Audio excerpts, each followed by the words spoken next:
kusoma hii inaitwa Biblia jamani. Kweli. Baadaye mtakuwa na simu, na kipindi chenu mnaita Bible Challenge. Mnaulizana maswali rahisi sana. Na watu wanakosa karibu wote hapa. Hapo mnafikiri mzaha. Hakuna neno kwenye mioyo ya watu. Ndio maana mnakosa. Yaani wewe unajua hata kitabu cha Yeremia kiko Agano la Kale au Agano Jipya. Kitabu tu chenyewe kiko hapo hujui location yake. Yaani setting yake kwenye Biblia hujui. Sasa hapo hujaenda kwenye yaliyomo kwenye hicho kitabu, si ndio hatari kabisa? Unamuuliza mtu mwanadamu ameumbwa kwa mfano wa, anasema mfano wa mnyama. Sasa huyo wapo hata hilo hajui. Huyo mtu atasafisha njia yake kweli? Nataka nikwambie, njia ya kijana haisafishwi kwa kusoma hiyo elimu nyingine ya duniani. Hiyo soma sawa, lakini moyo kusafishwa au njia ya kusafishwa ya kijana ni neno la Mungu. Wewe nenda tu. Unajua mimi hapa nilipo bwana, ukinitazama nikikueleza historia yangu katika kusoma kwangu, nimesoma vitu vingi kiasi changu. Nimesoma vitu vingi kiasi changu. Vingine wala havinifai kwa chochote, hata kujenga moyo au kusafisha moyo au njia yangu. Ni elimu tu, ili mradi nimesoma basi. Huku kwenye akili yangu kuna mpaka habari ya imani nyingine ambazo wala sishughuliki nazo. Mimi najulikana ni Mkristo na ni mchungaji katika kanisa, lakini unajua nina elimu mpaka za dini nyingine nazo huku kichwani, lakini hazinisaidii kusafisha nini? Njia yangu. Wewe nikwambie, kusoma sana udaktari, ukafahamu sayansi ya nini jamani tunaita sasa kwenye biolojia, sayansi ya viumbe, kuna botany na zoology. Si ndivyo jamani? Wale mnajua. Yaani elimu ya viumbe walio wanyama na viumbe mimea. Iko hivyo kwa mfano. Hivyo vyote unaweza kusoma, lakini havisafishi njia ya kijana. Havimfanye mtu kuwa mtakatifu, kuwa safi, kuwa na ushuhuda. Visome uvifahamu ni sawa, lakini ndani ya moyo wako kuwepo na nini? Na neno. Ndio maana mwingine hana neno, amesoma elimu ya viumbe vizuri na anaweza akafanya upasuaji, lakini maisha yake ya ovyo. Anaweza kuwatibu wengine, lakini hawezi kutibu tabia yake ya ovyo. Ana dawa na kujua kuprescribe, usikuelezea dozi za madawa, lakini hajui dozi ya kusaidia tabia ibadilike. Hajui, maana haipo, hajafundishwa bwana. Hiyo unafundishwa na nani? Unafundishwa na neno, kwa kutii, ukilifuata neno.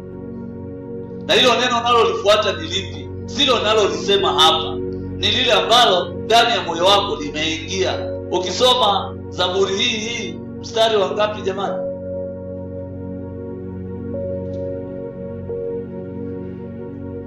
Mstari wa 11 anasema, moyoni mwangu nimeliweka neno lako, nisije nikakutenda dhambi. Nimeliweka nini jamani? Neno. Moyoni mwako umeweka neno? Una neno la kutosha? Maana ngoja nikueleze, kama Yesu mwenyewe ambaye ni neno alikuwa na neno ndani ya moyo wake, kiasi kwamba alipopelekwa kule jangwani ili ajaribiwe na Ibilisi, alipokuwa akiambiwa hivi, geuza mawe yawe nini jamani? Ikiwa wewe ni mwana wa Mungu, geuza mawe yawe mikate. Hakuangaika kumjibu, wewe shetani unaniletea hayo. Hayakuwa majibu bwana. Yesu alijua nguvu yake ni nini? Ni neno. Akamwambia imeandikwa, mtu hataishi kwa nini?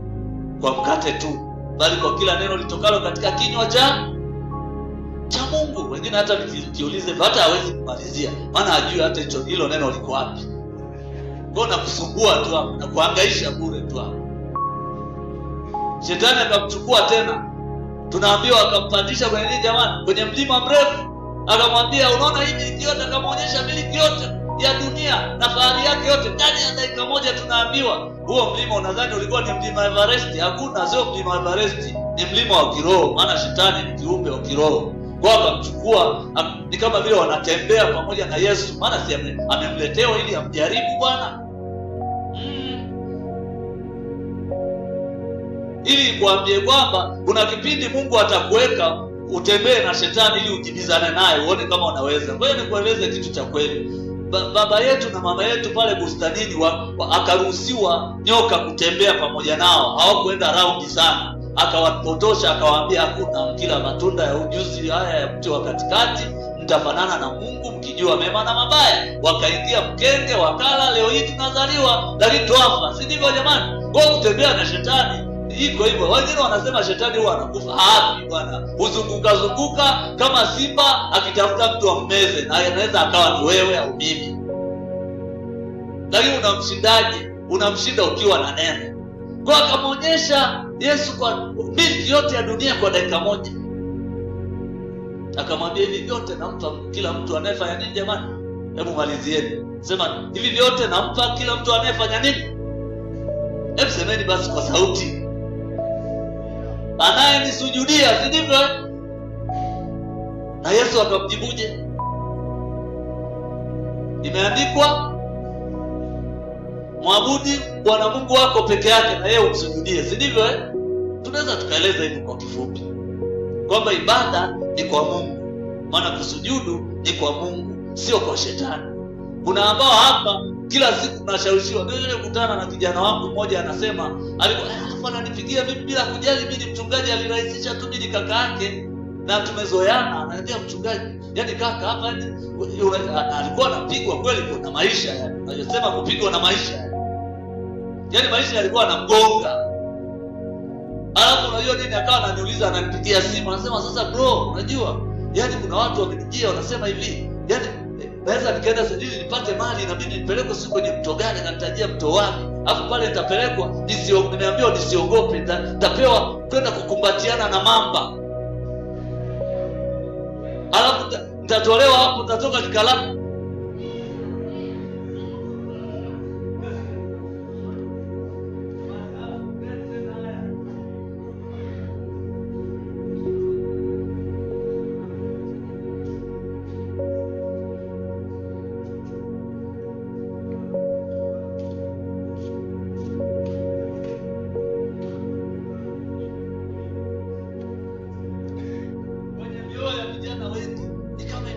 Na sio vijana, hata watu wazima. Na kwa sababu wana taarifa nyingi, si mchungaji huyu kafanya hivi, mhubiri yule si hivi, wanafikiri kwamba haya mambo kumbe unaweza nichanganyikeni, tunaweza nikaenda. Sikiliza bwana, wewe sikiliza nikwambie. Soma kwenye Ufunuo,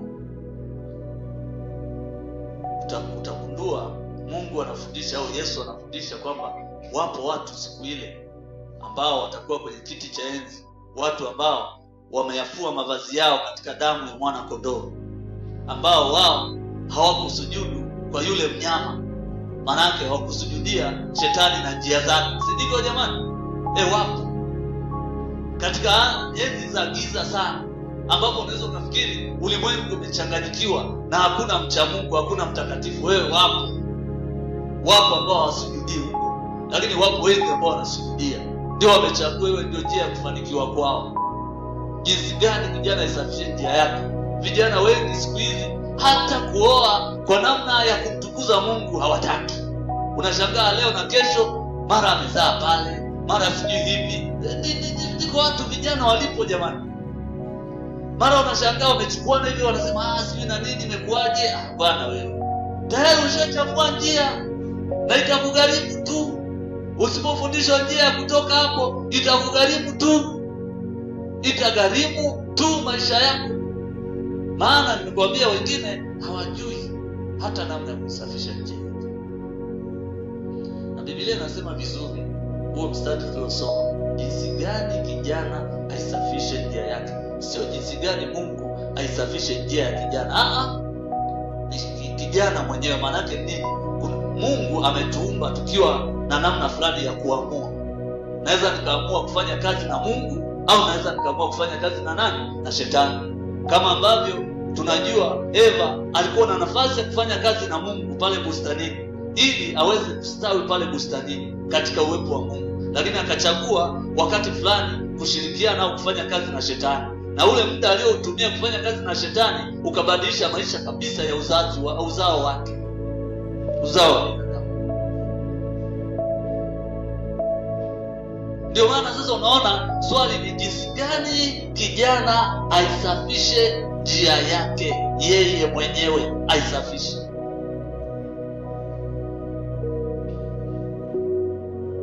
Unapolichukua neno kwenye moyo wako, umeliweka kwenye moyo wako, unaamua kulitendea kazi na unalo kweli, unasafisha njia yako. Wengine hapa mlipo hata hujajua mwelekeo wa maisha yako. Wakati mwingine si kwa sababu mwelekeo haupo, ila kwa sababu hujatulia na Mungu wako ili kwa njia ya neno lake akufundishe njia aliyokusudia kwako.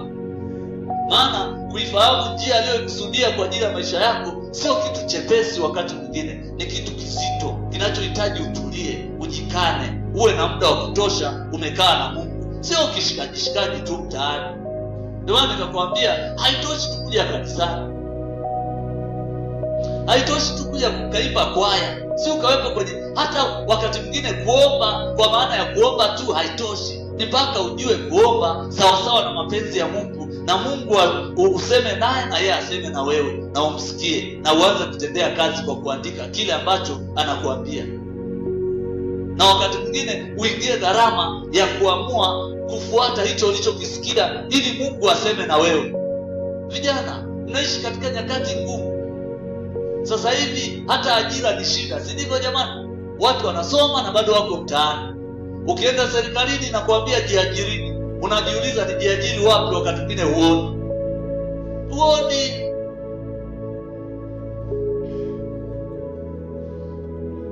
Na mimi nashukuru serikali inafikia inasema uwazi kwamba jiajirini, kwa sababu yenyewe haina uwezo. Ni kweli haina. Mimi nashukuru kweli, ili kwamba sasa watu tupige magoti tumwambie Mungu tunatokaje hapa. Je, tulikuja huku duniani kuzurura na kwamba hatuna la kufanya, au tulikuja huku duniani ukiwa umetupangia nini? Ili watu waingie katika chimbo la Mungu. Hebu sema chimbo la Mungu, ambapo huko utaambiwa kwa nini ulikuja duniani, kwa nini upo katika kizazi hiki, kwa nini upo leo, kwa nini upo hapo ulipo na haupo kwingine, na Mungu akuambie kweli kweli usikie. Sasa kijana yuko bize tu na Simba na Yanga peke yake. Wengine wanafahamu hata mimi ni mshabiki kweli wa mpira, lakini siishii huko bwana. Na wakati mwingine niingie huko kwenye ushabiki wa mpira ili muwe washikaji zangu angalau. Mzee mkasema huyu mzee yani huyu mzee sio social kabisa yani. Na kwa sababu kushabikia mpira na mimi watu wanacheza vizuri na hivyo sio dhambi, lakini sikiliza, ikishageuka kuwa ni Mungu eti unaweza ukafa kwa kuwa Simba imefungwa, hilo ni tatizo tayari. Au huli chakula. Sasa nikisema mimi msiende mkamuuliza yule mama yule yangu. Msiende kumuuliza. Unakonda, unagombana na watu, unapigana na watu eti Yanga imefungwa. Hilo ni tatizo. Hapo Yanga na Simba zimegeuka kuwa nini? Kuwa neno lako ya. Na kuingia huko ni rahisi kweli. Ni rahisi mno. Na ukajikuta umezamia huko na huko kwa Mungu haupo. Sasa ndugu yangu, watu wamefungwa huko, watapeana pesa huko wenyewe. Yaani amefungwa lakini atalipwa mshahara. Wewe unakasirika huko, sijui Yanga imefungwa, Simba imefungwa, sio hatujachukua kikombe, sio na hivyo. Ndio story huko. Unajua lazima upime bwana. Unasemaje wewe? Inaumiza. Sasa uko kuumia ni kwa sababu umejichimbia sana huko. Kwa nini unazamia huko mpaka unajisahau sasa? Nikakutana na clip moja, mke anamuuliza mume wake ni mshabiki wa timu moja hapo katika hizi mbili. Akamuuliza hivi, lakini baba fulani, mnalipwa shilingi ngapi kwa kushabikia hizo timu? Unafikiri alipewa jibu huyo mama? Hakupewa, maana halipo. Unajeza mauchungu tu. Imefungwa Yanga, imefungwa Simba. Mauchungu tu yamejaa ndani ya moyo wako. Yaani unabaki una raha. Yaani hata shuleni masomo hayapandi bwana. Kama unasoma, hiyo sio sawa. Lazima ushinde hicho kitu. Of course mimi nasema hizi timu kuzishabikia zinakufundisha pia kutawala hisia zako. Kutawala nini jamani? Hisia zako. Maana hisia tunazo kazikosa kwa Simba na Yanga, utakuwa nazo juu ya mke wako, juu ya mume wako, juu ya watoto wako, juu ya bosi wako, juu ya mtumishi aliye chini yako. Zipo tu hisia, maana unazo kwa nazo. Kwa mpira wakati mwingine ukufundisha kutawala nini? Hisia zako. Kwamba kwenye maisha kuna kupata na kufanya nini? Na kukosa wakati fulani. Kama sio siku yako, furahi kwa mwenzako kwamba siku hiyo ni siku yake, na umpongeze na ushukuru na useme na mimi kwa siku yangu. Maana hata jana ilikuwa siku yako, yeye alihuzunika. Ndio maana tunafundishwa, unaweza ukafikiri mimi nazungumza tu. Hivi Mhubiri anasemaje? Mhubiri sura ya 12. Kwa kila jambo kuna wakati wa kucheka, wakati wa kuomboleza. Akasoma hilo eneo. Alafu anasema kigumu, kuna wakati wa kuzaliwa na wakati wa kufa. Kwa kuna nyakati zinazobadilika kwenye maisha ya binadamu. Ufundishwe kujua kwa wakati huu nikaeje, kwa wakati huu niendeje. Sasa utaendaje kwa namna sahihi ikiwa ndani ya moyo wako hakuna neno linalokuongoza? Si utaparamia tu chochote hivyo vyote. Hapo hilo ni tatizo. Zangu vijana mlioko katika mkesha huu, tunafundishwa kwamba ni usiku wa baraka. Atoaye baraka ni nani? Tunataka tubarikiwe na nani leo jamani? Na Mungu, si ndivyo jamani? Au tunataka mbarikiwe na nani? Sina Mungu jamani.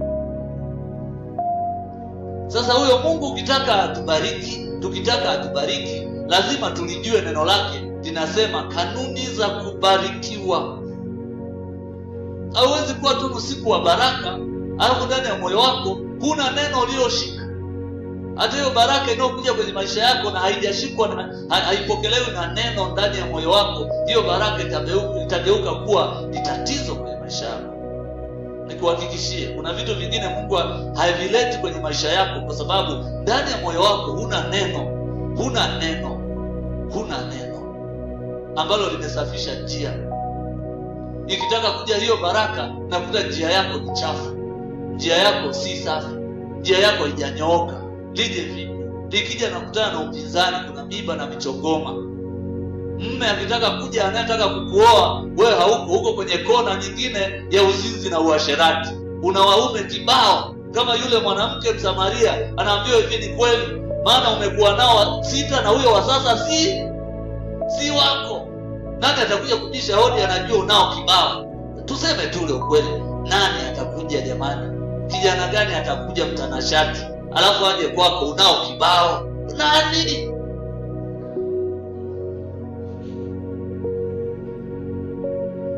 Yupo jamani? Hapo ulipo nao wangapi ambao wanakupotezea muda? Yaani wanakupotezea muda.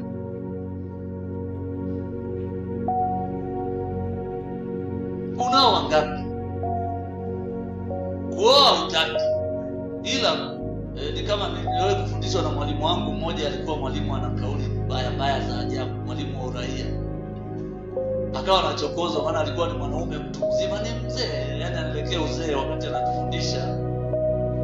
Sasa wapo wanafunzi wa korofi wanasema, mwalimu, mbona wewe huoi? Sema, kama unakunywa maziwa kuna sababu gani ya kufuga ng'ombe? Wengine hawajanisikia nilichosema. Sasa wale akili zao zipo hazipo, yaani ziko hapa ziko kwingine. Nimesema hivi, yule mwalimu alipoambia, mwalimu amechokozwa na ile shule yetu ndio soma ni shule ya wavulana, kwa hiyo asingejisikia amedhalilishwa kwa kuwa tunaomuuliza ni wanaume wenzake, ila ni wanaume wadogo, tuko wenyewe. Muuliza, mwalimu, mbona wewe huoi? Sema, kama, na hakuwa na hasira yule mwalimu. Sema, kama unakunywa maziwa kuna sababu gani ya kufuga ng'ombe?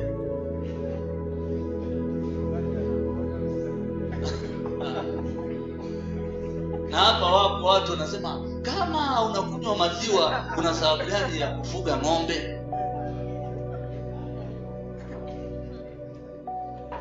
Wapo hapa au hawapo jamani? Wapo. Tuambiane tu.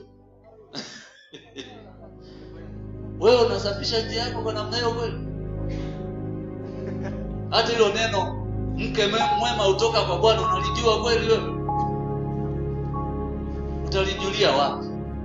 Wewe unajua mke mwema anatoka kwenye ATM. Unajua ATM? Wengine hawajui, maana hata akaunti za benki hawana.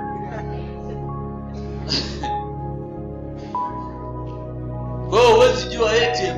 Mke mwema anatoka wapi jamani? Kwenye ATM. Na wanawake wengi wamekubali kuwa wanawake wa kutokea kwenye nini? Kwenye ATM. Jinga kabisa. Na wapo bwana. Sasa sisemi kwamba tunapooana hatutunzani kwa kuhitaji fedha, lakini lazima uwe makini sana. Lazima uwe makini sana.